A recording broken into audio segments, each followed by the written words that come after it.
पिछली वीडियो में अपना चैप्टर 1 कंप्लीट हो चुका है और आज से अपन नया चैप्टर स्टार्ट करेंगे। चैप्टर 2, चैप्टर का नाम है पॉलिनोमियल्स।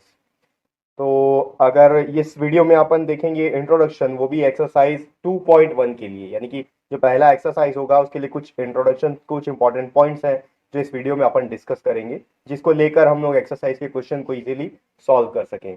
और अगर पिछले चैप्टर का कोई वीडियो आपसे मिस हो गया हो तो इस वीडियो के डिस्क्रिप्शन बॉक्स में आपको पिछले चैप्टर के सारे एक्सरसाइज का लिंक मिल जाएगा, आप जाके उन वीडियोस को देख सकते हो।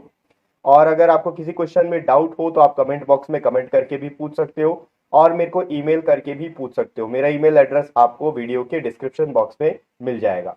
इन केस अगर आपको ईमेल करना नहीं आता है तो उसके लिए भी मैंने वीडियो बना रखा है, उसका भी लिंक आपको डिस्क्रिप्शन बॉक्स में मिल जाएगा। ईमेल ट्यूटोरियल के नाम से आप उन वीडियोस को देखकर ईमेल करना सीख सकते हो। फिर जब आपको डाउट पूछना हो तो आप एक पेपर में अपने डाउट को लिख लीजिए, साथ में ये जरूर मेंशन कीजिए कि वो डाउट कौन से क्लास का है और कौन से चैप्टर का है। उसके बाद उस पेपर का फोटो खींच के आप मेरे को ईमेल कर दीजिए। तो आपके डाउट को क्लियर करने के लिए मैं वीडियो बना दूंगा और जरूरत पड़ी तो ईमेल में ही मैं आपसे अपना व्हाट्सएप नंबर शेयर कर दूंगा, जिसमें आप मेरे को मैसेज करके या वीडियो कॉल करके भी अपने डाउट्स को क्लियर कर सकते हो। एक चीज मैं जरूर बोलना चाहूंगा, इस पॉइंट को आप ध्यान देना कि मेरे वीडियोस को अगर आप एंड तक देखोगे तो आपको डाउट बहुत कम होगा। देखिए, जो वीडियो में बताता हूँ, वीडियो में बनाता हूँ, वो वीडियोस कुछ लंबे होते हैं। उस लंबे होने का कारण ये है कि मैं बहुत डिटेल में वीडियो बनाता हूँ।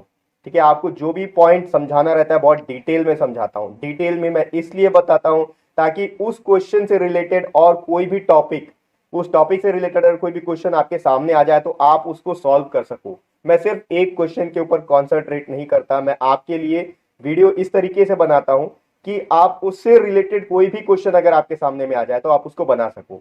इसलिए मैं आपसे रिक्वेस्ट करूंगा कि आप वीडियो एंड तक जरूर देखिए, क्योंकि कई बार मेरे पास ऐसे बहुत सारे डाउट्स ईमेल में आते हैं जिनसे रिलेटेड क्वेश्चंस मैं ऑलरेडी बना चुका हूं, और वो वीडियो अगर आप देखोगे तो आपके डाउट्स ऑलरेडी और क्लियर हो जाएंगे।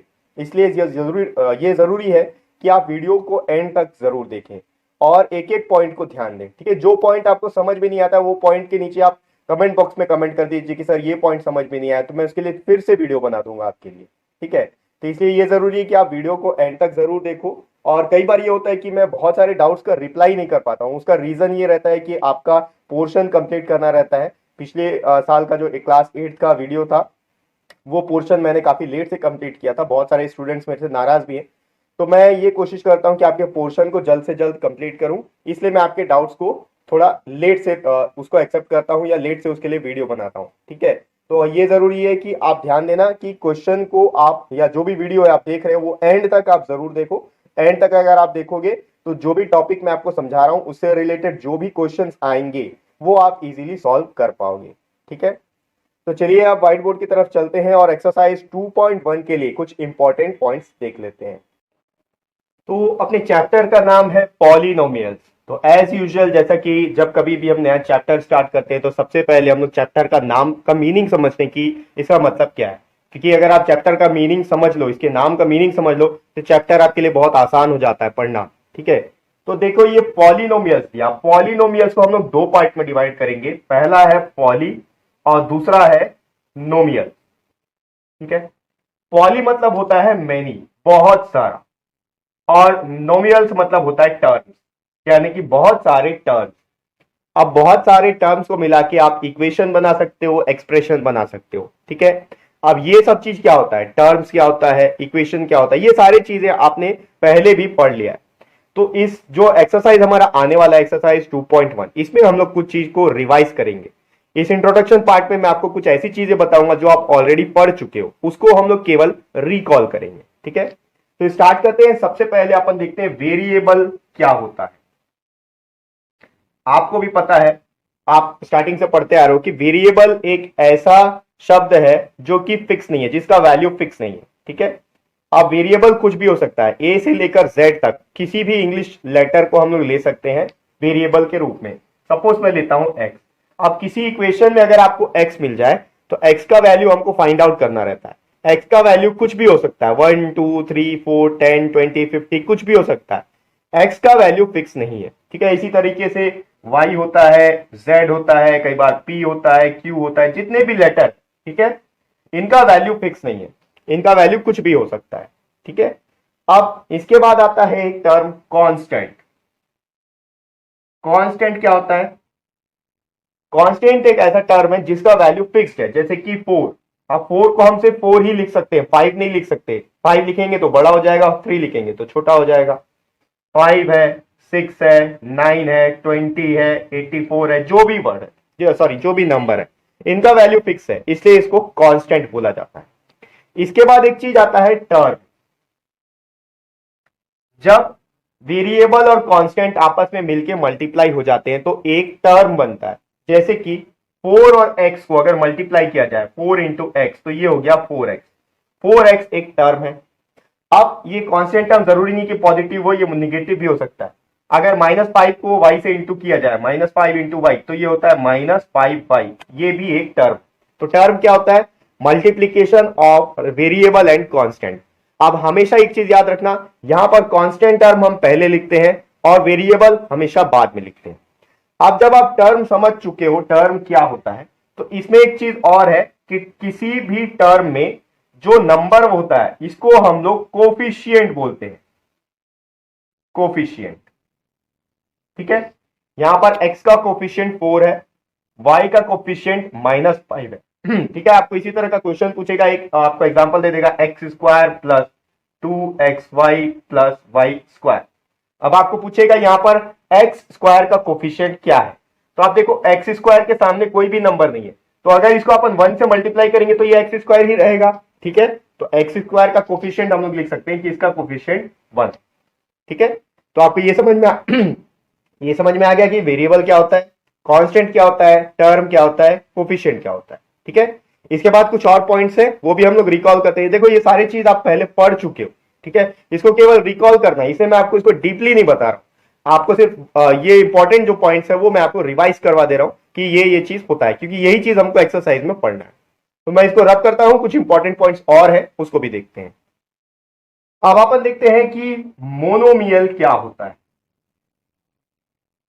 ठीक है। मोनोमियल, अगर किसी भी एक्सप्रेशन में सिंगल टर्म है, सपोज 7x² लिखा है, यहां पर सिर्फ एक ही टर्म है 7x², इसलिए ये मोनोमियल है। वैसे ही अगर लिखा है 5xy, ये भी सिंगल टर्म है, ये भी मोनोमियल है। अगर लिखा है 5xyz, ये भी मोनोमियल है। यहां आपको ये नहीं देखना है कि कितने सारे वेरिएबल्स हैं, यहां आपको देखना है कि कितने सारे टर्म्स हैं, ठीक है। मैंने आपको बताया वेरिएबल और कांस्टेंट का मल्टीप्लाई होता है तो एक टर्म बनता है। तो यहां देखो एक वेरिएबल है और एक कांस्टेंट है, यहां पर 2 वेरिएबल है, एक कांस्टेंट है, यहां पर 3 वेरिएबल है, एक कांस्टेंट है, ठीक है। तो यहां पर क्या हो रहा है, वेरिएबल और कांस्टेंट का मल्टीप्लीकेशन हो रहा है और एक सिंगल टर्म बन रहा है, तो इसको बोलते हैं मोनोमियल। अगर इसी तरीके से आपको कोई 2 टर्म मिल जाए, जैसे कि ये लिखा है 7x² प्लस 5xy, अब यहां क्या हो रहा है, 2 टर्म। जब कभी भी 2 टर्म के बीच में प्लस या माइनस आ जाए तो वहां पर टर्म बदल जाता है, 2 टर्म हो जाते हैं, ठीक है। ये पहला टर्म और ये दूसरा टर्म, तो इस कंडीशन को हम लोग बोलते हैं बाइनोमियल, ठीक है।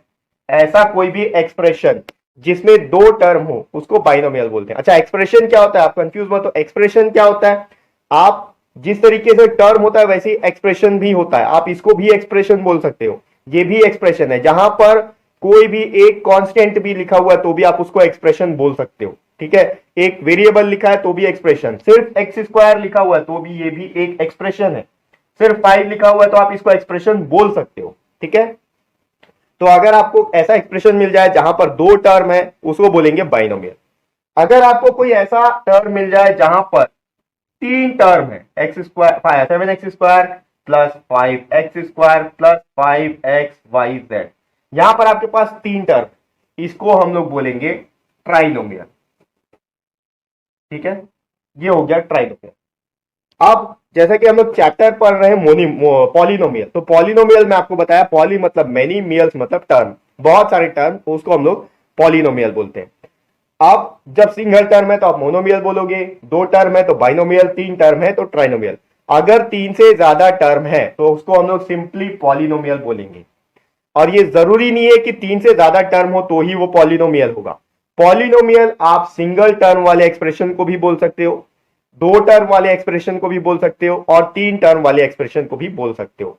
ये भी पॉलिनोमियल है, ये भी पॉलिनोमियल है, ये भी पॉलिनोमियल है। आप ऐसा भी बोल सकते हो कि पॉलिनोमियल्स के ये तीन टाइप्स हैं। ठीक है, तो अब मैं इसको मैं रब कर लेता हूं, कुछ और इंपॉर्टेंट पॉइंट्स है अपन उसको भी देखते हैं। अब क्लास 8 में आपने एक चैप्टर पढ़ा था एक्सपोनेंट्स एंड पावर। ठीक है, वहां तो आपको ये पता चल गया कि पावर क्या होता है। सपोज एक्स के ऊपर लिखा है एक्स स्क्वायर, या फिर Y raise to the power 5, या फिर Z raise to the power 10। तो ये जो ऊपर में होता है एक्सपोनेंट, इसको बोलते हैं पावर। या तो पावर भी बोल सकते हो या एक्सपोनेंट भी बोल सकते हो। अब एक चीज अपन देखेंगे कि डिग्री क्या होता है किसी भी एक्सप्रेशन में, किसी भी पॉलिनोमियल में डिग्री किसको बोला जाता है। ठीक है, फॉर एग्जाम्पल मैं एक एग्जाम्पल ले लेता हूं आपके टेक्स्ट बुक से ही। यहां लिखा हुआ है X square minus 2xy plus Y square. ठीक, अब क्या देखोगे आप, यहां पर इन सब में सबसे बड़ा पावर किसका है? जो भी सबसे बड़ा पावर होगा वही इस पॉलिनोमियल का डिग्री होगा। ठीक है, जैसे कि यहां पर एक्स स्क्वायर है, 2 एक पावर है, यहां भी 2 है, 2 से बड़ा कोई पावर नहीं है। यहां पर एक्स का पावर 1 है, यहां पर वाई का पावर 1 है, तो यहां पर इसका डिग्री हो गया 2। अगर आपको मिलता है 7x raise to the power 4 plus Y 5x raise to the power 3 plus zx raise to the power 2। ठीक है, तो यहां पर आप क्या देखोगे, प्लस 4, ये एक इक्वेशन है, एक्सप्रेशन है। तो यहां पर आपको ये देखना है कि सबसे बड़ा पावर कौन सा। यहां पर x का पावर 4 है, x का पावर 3 है, z का पावर 2 है, कुछ भी हो सकता है। ठीक है, तो यहां पर 4 सबसे बड़ा है, सबसे बड़ा पावर 4 है, तो इसका डिग्री क्या हो जाएगा, 4।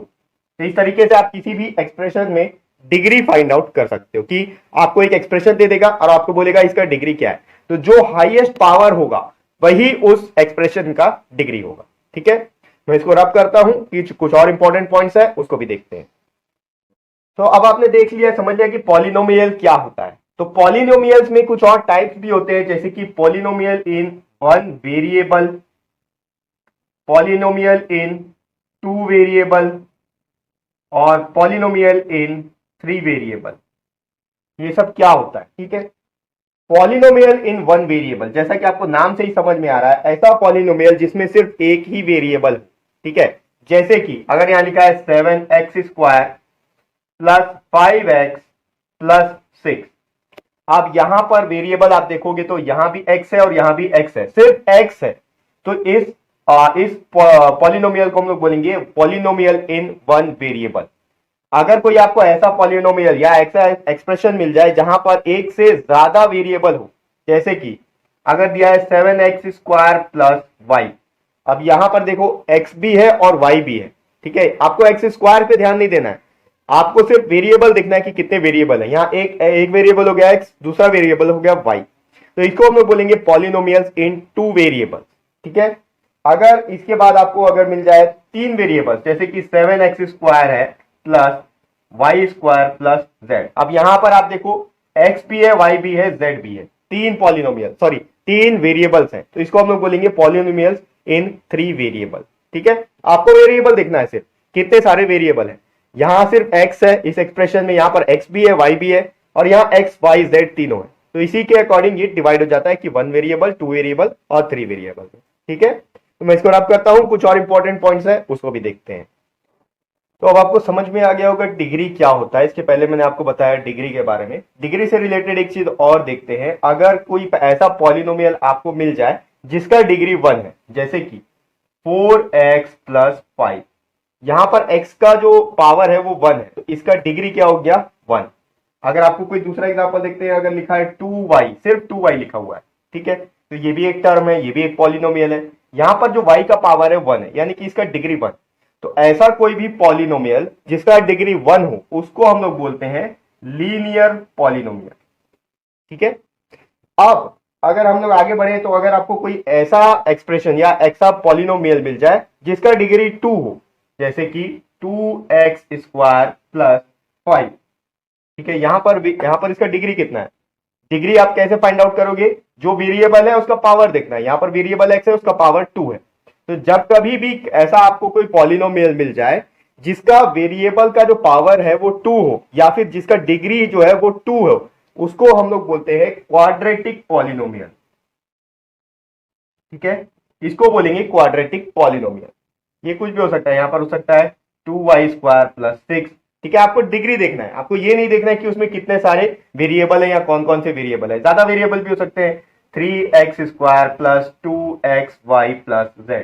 यहां पर एक से ज्यादा वेरिएबल है, लेकिन इसका डिग्री क्या है? इसका डिग्री होगा 2, क्योंकि सबसे हाईएस्ट पावर किसका है? x का है, और कितना है? वो 2 है। तो इसको हम लोग बोलेंगे क्वाड्रेटिक पॉलिनोमियल। ठीक है, अगर कोई ऐसा एक्सप्रेशन भी आपको मिल जाए जिसका जो डिग्री है वो 3 हो, जैसे कि मैं यहां पर लिख लेता हूं 7x³ + 2y² + 9। ठीक है, अब यहां पर इस पॉलिनोमियल का, इस एक्सप्रेशन का जो पावर है या फिर जो डिग्री है वो 3 है, क्योंकि हाईएस्ट पावर क्या है? x का पावर है 3, y का पावर है 2। तो हाईएस्ट पावर देखते हैं, हाईएस्ट पावर 3 है, इसका मतलब इसका डिग्री हो गया 3। जिस किसी भी पॉलिनोमियल का डिग्री 3 होता है उसको हम लोग बोलते हैं क्यूबिक पॉलिनोमियल।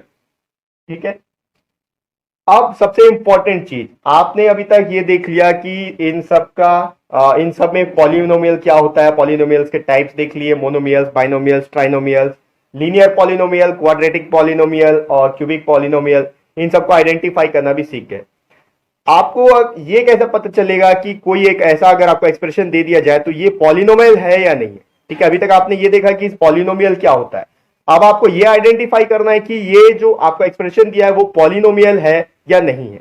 ठीक है, तो इसके लिए सबसे इंपॉर्टेंट पॉइंट आपको याद रखना है, जब कभी भी कोई भी पॉलिनोमियल आप देखोगे, कोई एक्सप्रेशन आपको देखोगे, तो वहां जो पॉलिनोमियल का जो पावर होता है, किसी भी वेरिएबल का जो पावर होता है वो हमेशा एक होल नंबर होता है।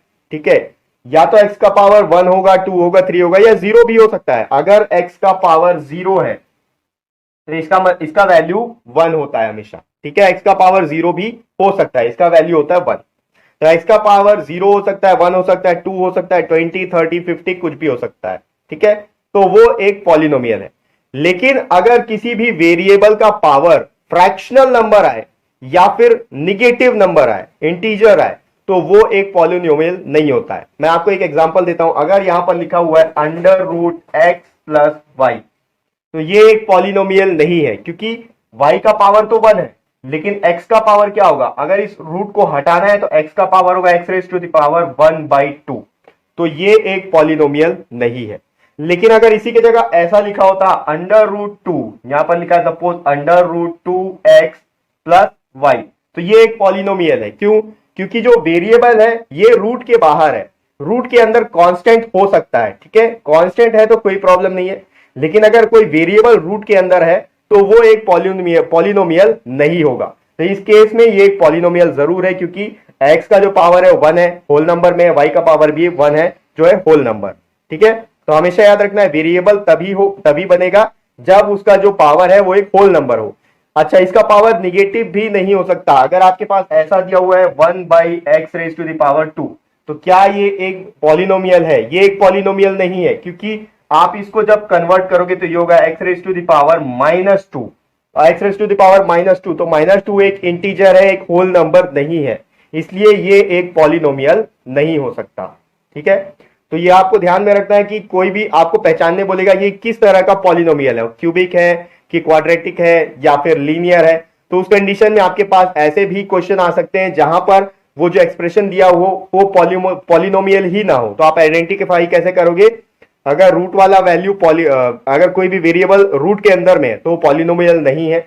अगर कोई भी वेरिएबल है जो कि जिसका पावर आपको फ्रैक्शनल नंबर में दिया हो, वो भी पॉलिनोमियल नहीं हो सकता।